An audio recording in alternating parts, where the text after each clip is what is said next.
ಆಷಾಢದಲ್ಲಿ ಏನು ಪೂಜೆ ಮಾಡಲ್ಲ ಅಂತಾರೆ.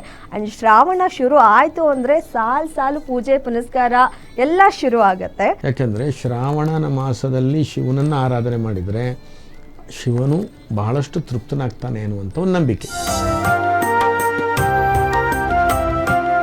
ಶ್ರಾವಣ ಸೋಮವಾರ ಅದನ್ನೇ ಹಬ್ಬ ತರಾನು ಮಾಡ್ತಾರೆ. ಯಾಕೆಂದ್ರೆ ಶಿವನಿಗೋಸ್ಕರ ಆರಾಧನೆ ಮಾಡ್ತೀವಿ ಅಂತ.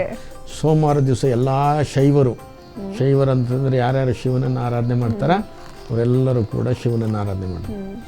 ನೋಡಿ, ಶ್ರಾವಣ ಮಾಸ ಯಾಕೆ ಶ್ರೇಷ್ಠ ಅಂತಂದ್ರೆ ಹಬ್ಬಗಳ ಮಾಸ ಅದು. ಅಂದ್ರೆ ಭಗವಂತನ ಪ್ರಕಾರ ದಿನಗಳು ಅನ್ನೋದು ಎಲ್ಲವೂ ಒಳ್ಳೇದೇ ಅಲ್ವಾ. ಪ್ರತಿದಿನವೂ ಸೂರ್ಯನ ಉದಯ ಆಗತ್ತೆ, ಚಂದ್ರನ ಉದಯ ಆಗತ್ತೆ, ಎಲ್ಲವೂ ನಡೆಯುವಾಗೆ ನಡೆಯುತ್ತೆ.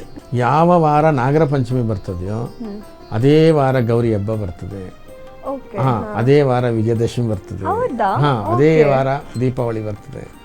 ಅದೇ ವಾರಕ್ಕೆ ಹಾಗೇ ಕಂಟಿನ್ಯೂ ಆಗುತ್ತೆ. ಎಲ್ಲದರಲ್ಲೂ ಕೂಡ ಈ ಭಕ್ತಿ ಭಾವದಿಂದ ಇದ್ದು 1 ತಿಂಗಳಾದರೂ ಕೂಡ ನಾವು ಮಾಂಸಾಹಾರಗಳನ್ನು ದೂರ ಇಟ್ಟು ದೇವರನ್ನು ಆರಾಧನೆ ಮಾಡ್ತಕ್ಕಂಥದ್ದು, ಒಳ್ಳೆಯ ಶ್ರವಣವನ್ನು ಕೇಳ್ತಕ್ಕಂಥದ್ದೇ ಶ್ರಾವಣ ಮಾಸ. ಸಂತೋಷ ಶ್ರಾವಣ ವೀಕ್ಷಿಸಿ ಸಂಜೆ 6:30ಕ್ಕೆ.